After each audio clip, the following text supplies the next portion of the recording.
bersyukur pada Allah Subhanahu wa taala di malam hari ini bisa kembali dipertemukan dan masih memberikan kepada kita semua taufik untuk sama-sama kembali hadir dalam majelis kajian, melanjutkan kajian ilmu fikih ya. Sebelumnya kita sudah membahas tentang pengertian dan keutamaan sholat. Insyaallah hari ini melanjutkan sebagaimana di makalah ya, kewajiban sholat 5 waktu ya, halaman 2. Jadi sholat itu kan ada sholat yang wajib dan sholat yang sunnah ya. Nah, sholat yang wajib itu hanya sholat 5 waktu saja. Selainnya adalah termasuk sholat sunnah. Ya, kecuali mungkin kalau orang bernazar ya, misalnya nazar itu artinya janji ya kepada Allah. Ya, kalau saya berhasil ini misalnya, maka saya akan melaksanakan sholat tahajud selama 1 pekan terus-terusan, misalnya gitu kan.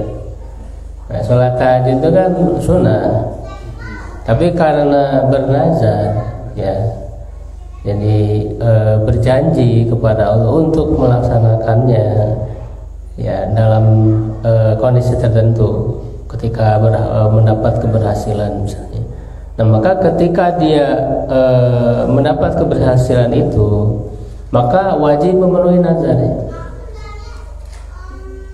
Jadi wajibnya itu karena nazarnya. Jadi yang sunnah itu jadi wajib karena nazar. Kalau di kaitannya dengan nazar. Ya, tapi kalau tidak nazar sunnah. Nah, apa dalilnya? Itu sebagaimana dari riwayat Thalha bin Ubaidillah. Ya, ini dalam Bukhari, Muslim, Abu Dawud dan seterusnya. Ya, anna Arabiyan jaa ila Rasulullah sallallahu alaihi wasallam sa'ira ra'si. Bahwa ada seorang Arab kuno datang kepada Rasulullah SAW dalam keadaan rambutnya berdiri dan berantakan. Ya, nyungcung gitu ya rambutnya itu. Jadi orang Arab kuno ini kan orang Arab pedalaman, Mbak. Ya, mereka kurang memperhatikan dalam soal penampilan. Ya, tapi ini luar biasa ya. Jadi orang-orang Arab kuno yang kurang beradab ya, dari segi akhlak, dari segi penampilan kacau ya. Tapi kemudian mereka dididik oleh Nabi sallallahu alaihi wasallam. Jadi orang-orang yang sangat mulia nantinya. Nah, jadi datang kepada Nabi lalu berkata, "Ya Rasulullah, akhbirni madza faradallahu alaihi minas shalah." Beritahukan kepadaku apa yang Allah wajibkan atasku ya dari sholat. Ya, jadi sholat apa yang wajib bagiku? Karena di Quran kan ada perintah ya. Itu sampai ada di berapa banyak sekali ya perintah dalam Al-Quran, aqimus shalah ya, wa atuz zakat. Nah, jadi yang mana sholat yang wajib itu? Nah, lalu Rasul menjawab, faqala as-salawatil khamsa, sholat 5 waktu illa anta tawa'a syai'an, kecuali jika engkau melakukan suatu sholat yang sunnah. Nah, jadi dari jawaban Nabi ini jelas, sholat yang wajib itu hanya sholat 5 waktu, kecuali kalau kamu ingin melakukan yang sunnah. Nah, berarti yang lainnya sunnah. Jadi hadis ini menjadi batasan. Ya, makanya nanti kalau ada dalil-dalil lain, ya hadis-hadis lain yang menyebutkan sholat-sholat yang lain, ya maka itu kategorinya sunnah. Ya, sekalipun misalnya berupa perintah, ya, perintahnya itu berarti dialihkan ke sunnah karena berdasarkan hadis ini. Ya, nah maka sholat yang lain itu adalah yang termasuk sunnah. Termasuk juga misalnya ada sholat yang diperselisihkan apakah wajib atau sunnah, seperti sholat id. Sholat id itu ada perbedaan pendapat di kalangan ulama, apakah hukumnya wajib ataukah sunnah.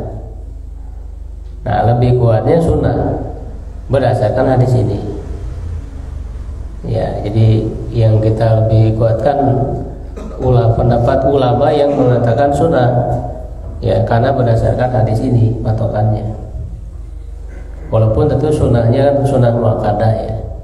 Sholat id itu, Idul Fitri, Idul Adha ya.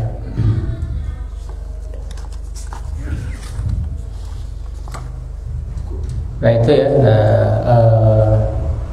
Dan tentu sebagaimana sudah kita bahas ya sebelumnya, bahwa sholat ini adalah kewajiban yang paling utama, yang paling pertama ditanya ya di akhirat.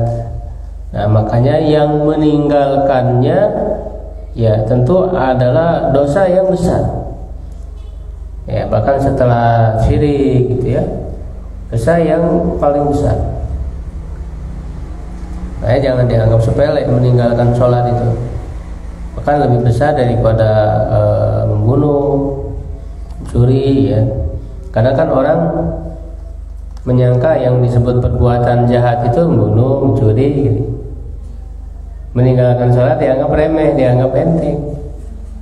Padahal kalau mau dibandingkan, dia lebih berat dosanya meninggalkan sholat, ya kan? Karena sholat itu kaitannya dengan hak Allah. Hak Allah untuk diibadahi dengan sholat ini. Ya, kalau membunuh, mencuri itu kan hak manusia. Ya kan? Kita mengambil hak manusia yang menjadi hak manusia, hak untuk hidup, hak harta. Lalu kita ambil dengan mencuri, itu mengambil hak manusia. Ya, nah kalau orang tidak sholat berarti dia tidak memenuhi hak Allah untuk diibadahi gitu. Nah, makanya orang yang tidak sholat itu sudah pasti masuk neraka. Seperti di dalam surat Al-Mudaththir ya, ayat 42-43, masalakakum fi saqar. Apa yang membuat kalian masuk ke dalam neraka saqar? Qalu lam nakum minal musallin. Kami tidak sholat. Ya, jadi tidak sholat mah nggak ada lagi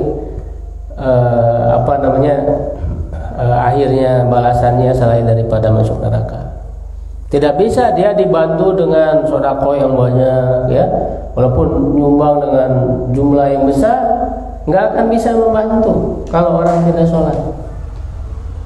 Bahkan nggak ada gunanya ya amalan-amalan lain kalau tidak sholat. Jadi itu sholat 5 waktu ya. Nah, kemudian waktu-waktunya. Nah, tentu sholat 5 waktu ya kan 5 waktu, artinya ada waktunya. Makanya dalam ayat kan disebut ya inna sholata ya kanat alal mu'minina kitaban mawquta. Yaitu surat An-Nisa. Oh, ini salah ya ini suratnya. Sungguh sholat itu kewajiban bagi orang beriman yang ditentukan waktunya. Jadi ada waktunya, Pak. Ya. Nah, secara jelas dan lengkap ya dalam satu hadis disebutkan waktu-waktu sholat. Nah, tentu ukurannya adalah berdasarkan matahari ya, kaitannya dengan matahari ya. Ya, di sini dari Abdullah bin Amr ya bin As bahwa Rasulullah SAW bersabda, waktu zuhri idza zalatis syamsu. Ya, waktu zuhur itu ialah jika matahari telah tergelincir ke barat. Ya, jadi ukurannya itu.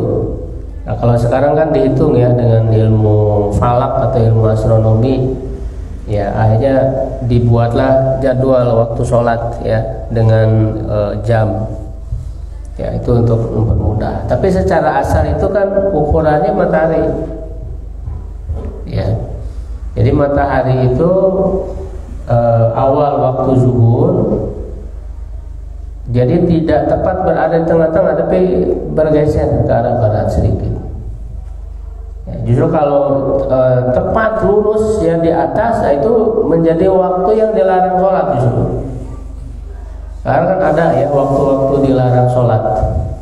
Di matahari tepat di atas lurus, kemudian ketika matahari terbit setelah sholat subuh, makanya nggak ada sholat sunnah sampai matahari terbit. Ya, ketika matahari awal terbit itu nggak boleh sholat. Makanya sholat duha itu waktunya setelah matahari terbit. Itu sekitar 15 menit setelah matahari terbit baru dimulai waktu duha. Itu awal waktu duha itu. Ya, yang orang sebut sebagai sholat syuruk. Ya. Sholat syuruk itu awal waktu duha. Sholat syuruk itu, nah harus dilihat, jangan pas tepat matahari terbit. Ya, harus setelah terbit, sekitar 15 menit setelah terbit matahari. Kalau pas terlalu terbit, terlalu pas terbit matahari, itu nggak boleh sholat. Gitu. Kemudian juga setelah asar ya, ketika sampai terbenam ya, ketika terbenam matahari.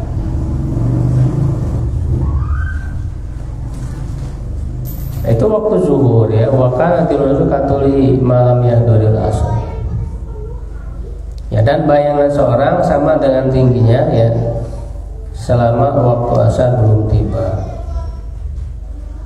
Ya, bayangan seorang sama dengan tingginya. Itu waktu zuhur ya. Nah, kapan waktunya ya? Sampai datangnya asar. Ya, sampai sebelum asar. Nah, waktu asar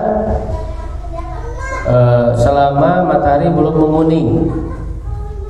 Ya, selama matahari belum menguning. Dan waktu maghrib selama awan merah belum menghilang. Selama awan merah belum menghilang. Dia kan waktunya dari terbenam matahari ya. Maghrib ya. Makanya disebut maghrib itu gurub ya, gurub syamsi, terbenamnya matahari ya, sampai awan merah ya belum menguning. Ya, nah tetapi kan tadi ya, waktu asar itu bukan sampai maghrib waktunya. Ya, tapi ya tadi sampai matahari belum menguning. Kalau sudah menguning kan belum masuk waktu maghrib. Ya, nah kadang-kadang makanya orang melalaikan kan waktu sholat sampai udah mau masuk waktu maghrib. Nanti itu udah lewat waktu. Ya, jadi kalau yang lain kan sholat yang lain itu batasnya sampai datang sholat berikutnya ya. Zuhur sampai datang waktu asar gitu. Jadi nyambung. Nah, kalau asar ini bukan sampai maghrib waktunya. Ya. Nah, ini yang harus jadi perhatian. Maghrib kan sampai datang isya. Ya, isya, nah sebenarnya isya sampai setengah malam kalau isya itu. Ya, memang ada dua pendapat. Ada yang sampai tengah malam, ada yang sampai sebelum subuh waktunya. Ya, tapi yang lebih kuat sampai tengah malam ya. Nah, makanya diperingatkan tuh di Al-Quran, hafidhu alas sholawati was sholati wusto. Jagalah sholat-sholat ya. Dan secara khusus Allah menyebut sholat wusto. Apa sholat wusto? Sholat pertengahan. Maksudnya adalah sholat asar. Ya, karena orang sering melalaikan. Baru pulang kerja, ya, macet di jalan, ya kan, pulang kerja, pulang dari pasar, ya tersibukkan. Maka diperingatkan oleh Allah, jaga sholat asar ini. Kenapa? Karena tadi uang jangan sampai lewat waktu. Karena kalau orang menunda sampai keluar waktu sholat, dia berdosa. Termasuk yang lalai. Fawailul lil musallin kan, alladzina hum an sholatihim sahun. Ya jangan disengaja ya. Kalau tidak disengaja, misalnya lupa atau tertidur, itu kan tidak disengaja. Nah, nanti ketika sudah keluar waktunya ya berarti maksudnya qada. Tidak lagi di waktunya melaksanakan sholatnya itu, tapi sudah di luar waktu, disebutnya qada.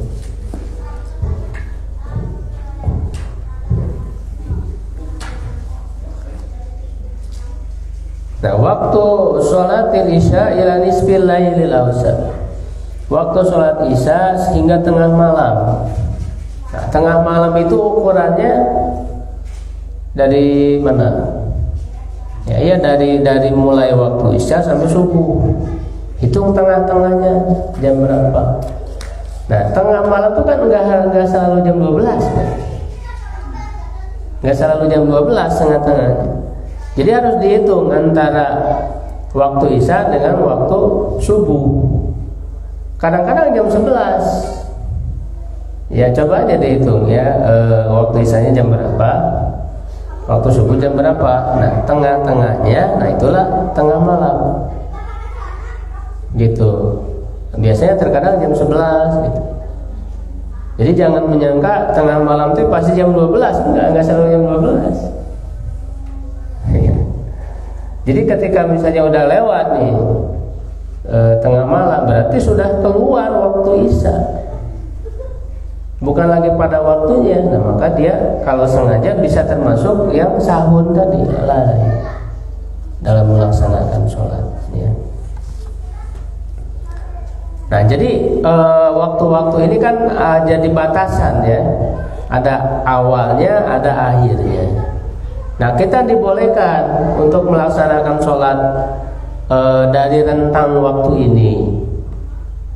Ya, cuman kalau sholat di awal waktu lebih utama. Ya, jadi lebih utamanya sangat dianjurkan sholat di awal waktu ya, sebagaimana dalam hadis ya dari Ummu Farwah, Rasulullah SAW bersabda ya, ditanya amalan apa yang paling afdal? Beliau menjawab as-salat fi awali waqtiha. Salat di awal waktu. Ya, itu lebih utama. Karena berarti kalau lebih utama ya pahalanya lebih besar. Ada keutamaan pahala yang lebih besar. Ya, walaupun orang melakukan di waktu pertengahan atau sampai akhir, selama masih dalam waktunya ya dia masih sah ya untuk melakukan kewajiban.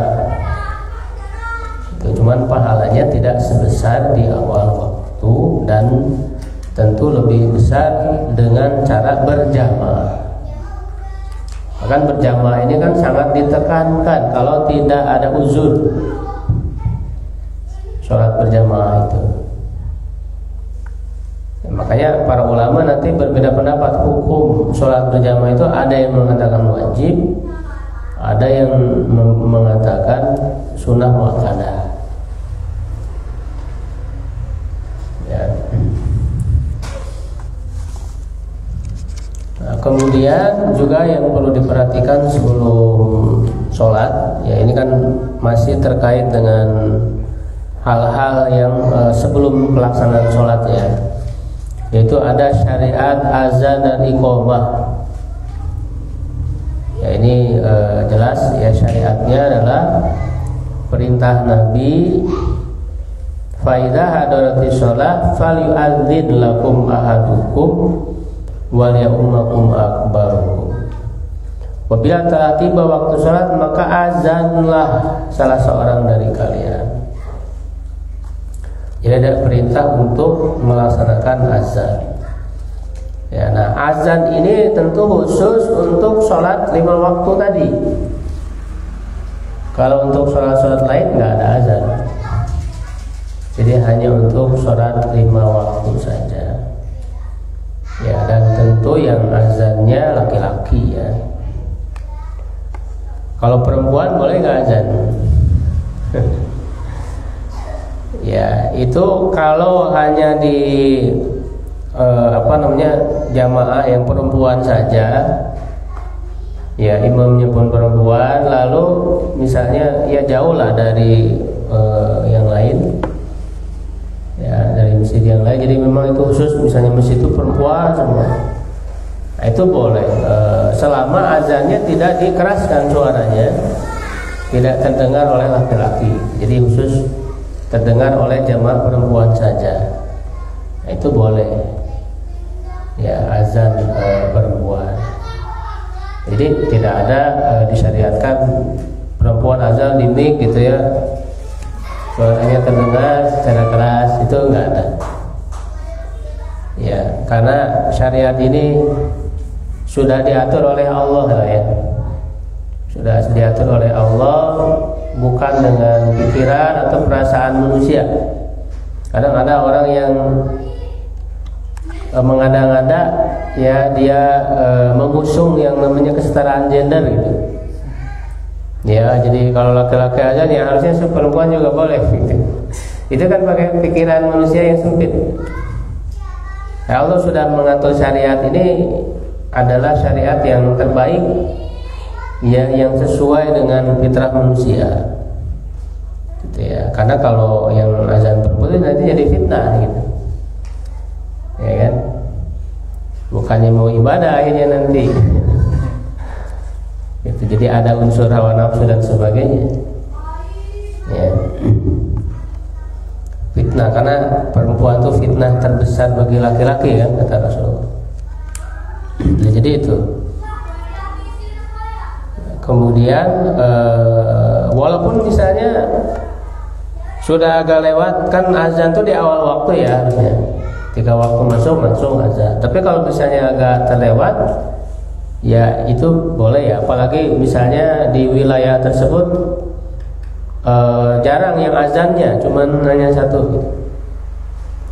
Ya kalau misalnya banyak, apalagi di sini kan banyak ya, berdekatan masjid-masjid.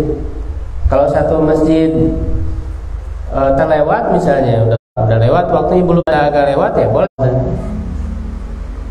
Karena azan itu waktu sholat, artinya sudah masuk waktu sholat. Ya bukan harus di awal waktu gitu. Bukan mengumumkan di awal waktu, jadi walaupun agak terlambat boleh. Seperti yang pernah dialami oleh Rasul kan, ketika pernah sekali-kalinya yaitu Rasul itu kesiangan dengan para sahabat, sholat subuh itu kesiangan, sampai terbangunkan oleh panasnya matahari. Oleh panasnya matahari. Itu sekali-kalinya, karena memang terlalu capek ya setelah perang gini. Sangat capek, sampai Rasul itu nyuruh ke Bilal agar berjaga gitu, jangan tidur, supaya nanti dibangun. Ternyata tidur juga Bilal. Ya. Nah, lalu setelah bangun, ya itu berarti kan qada ya. Kan sudah matahari sudah terbit. Ya, lalu Rasul menyuruh azan kepada Bilal. Jadi azan itu tetap ya bisa dilakukan walaupun bukan di awal waktu, gitu ya. Bukan di awal waktu. Nah, setelah azan tentu ya sudah kita ketahui redaksi ya azannya ya, sebagaimana yang biasa dikumandangkan. Setelah azan kemudian qomat ya. Untuk qomat juga redaksinya sudah jelas ya, ditentukan. Bahkan kan azan itu, redaksi azan itu ada beberapa sahabat yang bermimpi ya menerima pengajaran azannya. Ya mimpi ya, dari mimpi. Itu mimpinya ada beberapa sahabat. Ya ada siapa namanya itu? Abdullah bin Zaid ya kalau tidak salah. Lalu kemudian Umar bin Khattab juga sama mimpi.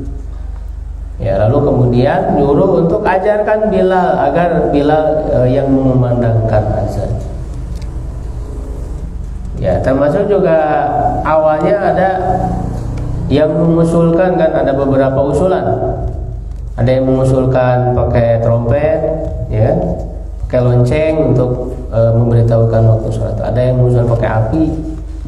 Ya, kata Rasul kalau trompet itu kayak orang Yahudi. Kalau lonceng kayak orang Nasrani. Kalau pakai api kayak orang Majusi. Itu ya, maka ini menjadi syariat tersendiri dalam Islam ya, adanya azan ya. Dan dia harus dikumandangkan, ya harus terdengar. Dan ini menjadi syiar ya, menjadi syiar Islam ya. Tidak boleh ya, yang namanya azan itu ya mengumumkan ya harus keras ya. Nggak bisa azan cuman buat di dalam masjid ya, harus dikeluarkan suaranya ya. Dan insya Allah tidak mengganggu ya, azan itu tidak lama ya. Bahkan makanya juga diusahakan yang bagus ya azannya, supaya orang dengarnya enak, sehingga orang-orang non muslim pun jadi merasa enak gitu, terenyuh dan tersentuh hatinya dengan keindahan azan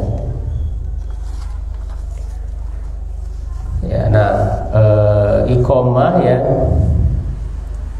nah itu apa namanya, tidak ada ketentuan khusus ya harus berapa lama jaraknya ya, itu bisa dengan kesepakatannya. Misalnya ada waktu untuk sholat sunnah dulu ya, sebelum sholat itu ya, bahkan dikasih apa alarm ya seperti ini gitu. Berapa lama itu dipersilakan sesuai dengan kemaslahatan masing-masing ya. Dan Rasul juga dulu kan setelah azan itu ada dikasih jeda waktu untuk menunggu ya, agar yang lain itu pada datang. Apalagi dulu belum ada kendaraan, masih jalan gitu ya. Kalau misalnya sholat di jama ya, yaitu sekali azan tapi bisa dengan 2 kali qomat ya, azannya sekali ya, lalu sholatnya di jama. Nah ketika misalnya menjama antara zuhur dan asar, nah untuk sholat zuhur qomat gitu ya, qomat, nanti mau melanjutkan sholat asar qomat lagi, jadi 2 kali qomat kalau sholatnya di jama gitu ya. Dan memang nggak harus yang qomat yang azan, nggak harus ya, jadi boleh yang lainnya yang berbeda orang antara yang azan dan qomat, tidak harus ya. Baiklah, itu sekilas saja tentang azan dan iqamah, kita tidak terlalu memperpanjang. Paling nanti kalau ada hal yang ditanyakan ya silakan. Kemudian syarat wajib sholat ya, nanti ini beda antara syarat wajib dan syarat sah ya. Kalau syarat wajib itu orang dikenai kewajiban, dia wajib sholat. Kalau yang tidak memenuhi syarat wajib berarti dia belum wajib sholat atau tidak wajib sholat. Kalau syarat sah itu dia wajib sholat, cuman bagaimana supaya sholatnya sah harus memenuhi syarat gitu. Itu bedanya antara syarat wajib dan syarat sah. Nah, syarat wajib satu Islam, orang Islam, berarti non muslim itu tidak wajib sholat ya. Orang kafir ya tidak wajib sholat. Sebetulnya orang kafir juga akan disiksa karena mereka tidak melaksanakan sholat ya. Cuman mereka tidak bisa melaksanakan sholat kalau belum beriman terlebih dahulu ya. Jadi mereka diwajibkan iman dulu, baru kemudian sholat.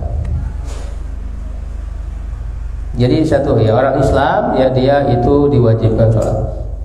Kemudian yang kedua balik ya, sudah balik ya. Nah artinya yang belum balik walaupun dia muslim ya, belum diwajibkan sholat ya. Tetapi walaupun anak yang belum balik itu belum wajib sholat, orang tua disuruh untuk mengajarkan sholat kepadanya, membiasakan. Muru, hadisnya ada ya, muru auladakum bis sholat wa hum abna'u sab'i sini. Perintahkan anak-anak kalian sholat ketika usia 7 tahun. 7 tahun disuruh. 7 tahun itu kan belum balik 7 tahun. Supaya apa? Ada pembiasaan dulu gitu. Karena kalau pas balik baru disuruh ya, itu berat ya. kalau belum terbiasa itu. Makanya dibiasakan dulu sejak usia 7 tahun. Kan ketika usia 10 tahun tidak mau sholat, nah itu boleh dipukul, diberi hukuman.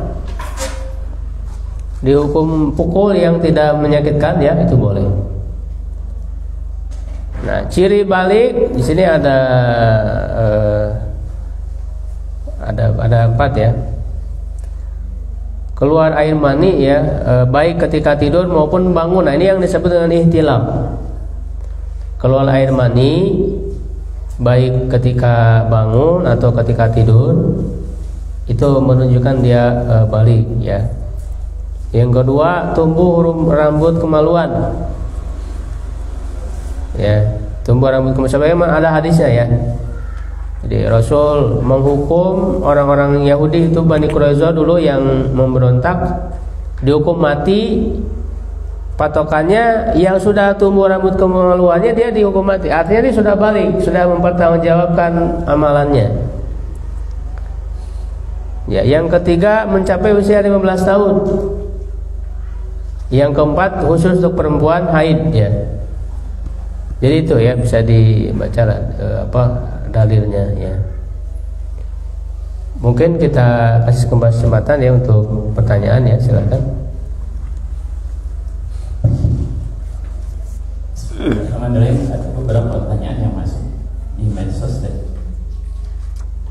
Salah satunya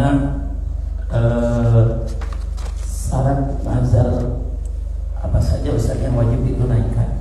Syarat nazar.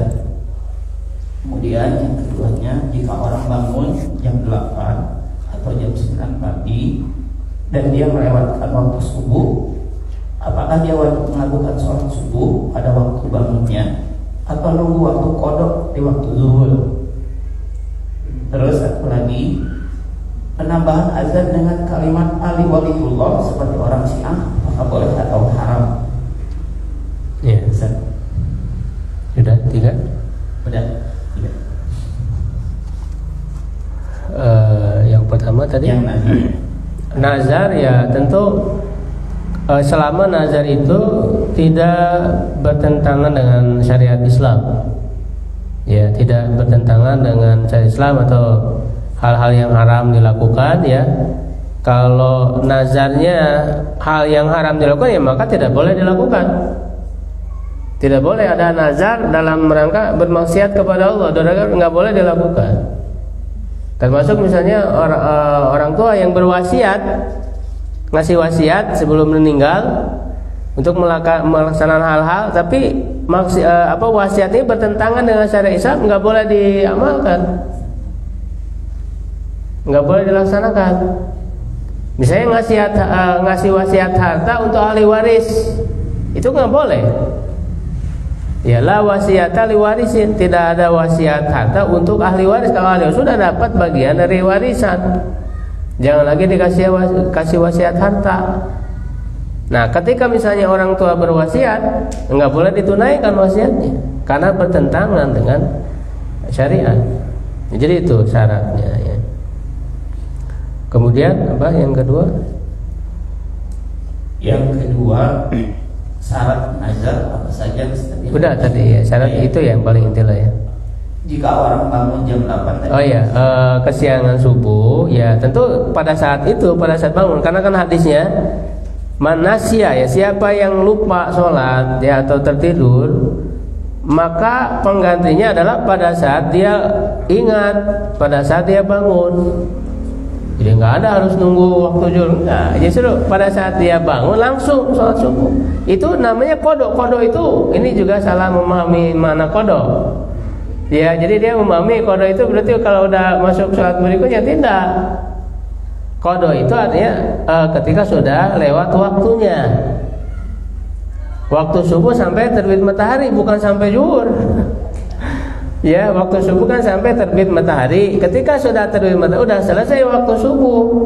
Ketika dia melaksanakan sholat subuh, ya sudah di luar waktu subuh, itu namanya qodok.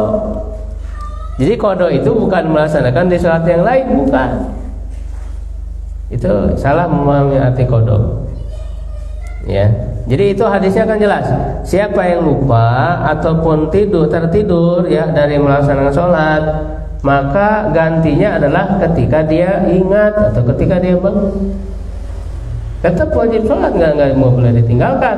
Jadi jangan beralasan wah waktunya udah lewat, jadi nggak sholat gitu. Ada nggak yang masih gitu, Pak? Suka ada. Masih ada ya. Jadi kan wah waktunya udah lewat, berarti udah nggak sholat. Padahal hadisnya jelas tuh, siapa yang lupa atau tertidur, penggantinya adalah ketika dia ingat atau bangun. Ya, yang ketiga sudah. Oh, yang ini penambahan azan dengan kalimat. Oh ya, nggak boleh, haram. Iya, itu hukumnya haram, tidak boleh.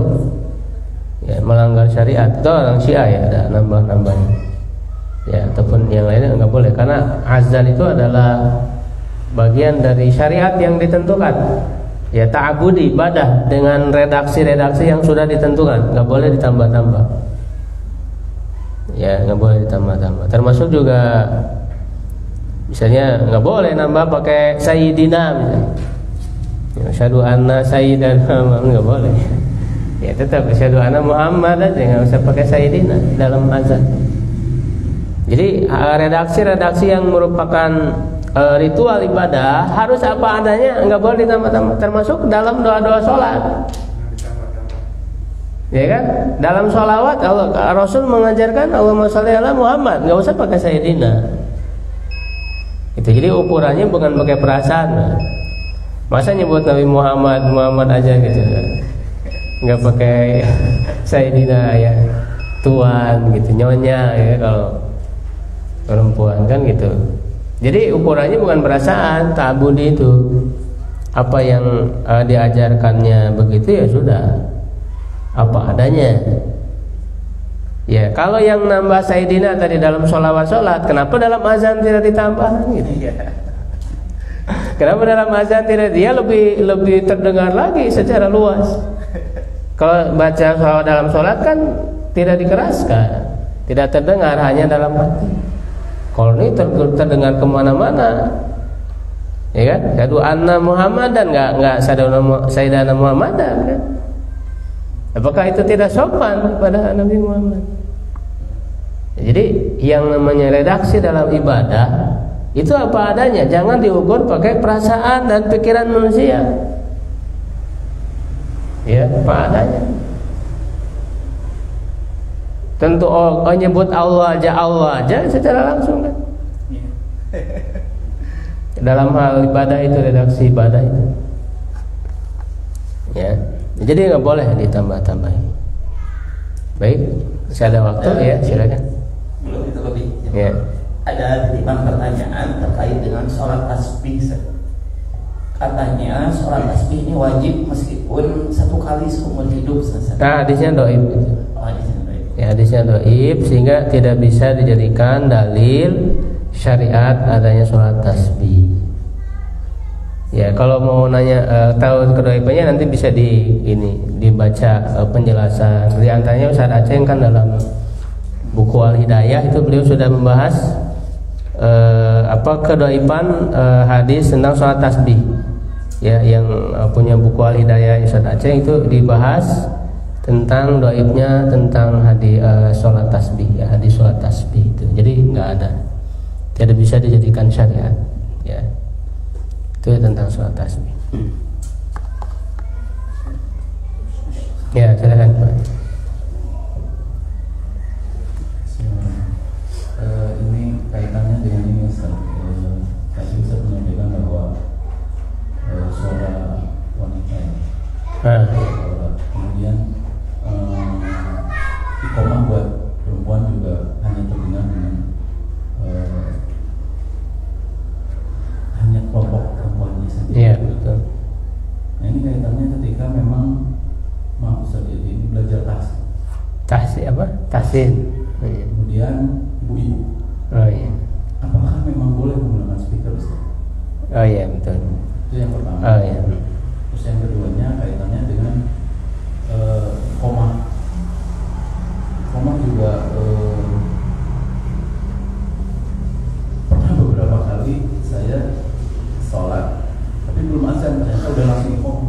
Terus saya diminta untuk pulang karena belum azan. Tapi sudah iqamah. Itu ada hadisnya yang melarang ketika belum azan itu cukup iqamah itu tidak sah sholat. Ya, yang pertama, apakah suara perempuan aurat? Sebenarnya yang lebih tepat bukan aurat. Suara perempuan bukan aurat. Tidak boleh azan yang terdengar oleh laki-laki dan sebagainya, itu memang adalah ketentuan syariat saja seperti itu. Hikmahnya tadi agar tidak menjadi fitnah, ya, godaan gitu buat laki-laki. Yang dilarang dalam Islam, dalam Al-Quran itu suara perempuan yang di apa namanya istilahnya, di lemah lembutkan gitu ya, digemulaikan gitu, suara perempuannya itu yang tidak boleh. Ya, jadi bisa menggoda laki-laki deh, suara-suara yang menggoda laki-laki itu. Kalau suara biasa mah nggak apa-apa. Ya, suaranya biasa gitu, tidak digemulai-gemulaikan, itu nggak apa-apa. Yang tidak boleh itu ya yang dilemah gemulaikan sehingga bisa menggoda laki-laki, itu yang tidak boleh. Ada kan di dalam Quran tuh. Ya, di dalam Quran ada ayatnya. Ya, jadi yang lebih tepat memang bukan aurat suara penuh. Jadi boleh misalnya tanya jawab ya dalam kajian atau tahsin ya. Ya nggak apa-apa gitu. Asal tadi tidak menimbulkan fitnah. Ya, nah, kemudian apakah tidak sah qomat tanpa azan gitu ya? Ya nggak ada, karena hukum azan sendiri hukumnya itu dia fardu kifayah ya, jadi tidak fardu ain gitu. Jadi fardu kifayah di perwakilan. Makanya tadi ketika dalam satu daerah apalagi berdekatan masjid, ketika sudah azan di masjid lain itu sudah terwakili sebenarnya. Tidak harus semua masjid azan sebenarnya, sudah terwakili. Jadi nggak ada syarat harus azan dulu baru sah qomat, enggak. Ya tetap boleh. Ya tanpa azan langsung qomat, nggak apa-apa. Jadi nggak ada keharusan begitu. Ya, nah yang tidak boleh itu misalnya dalam satu daerah itu nggak ada azan yang sama sekali. Nah itu baru berdosa semua. Tapi kalau sudah ada sebagian itu sudah terwakili. Nah itulah yang disebut fardu kifayah itu gitu. Ya, baik, mungkin sudah masuk ya. Oke. Qul qouli hada, astagfirullahaladzim. Assalamualaikum warahmatullahi wabarakatuh.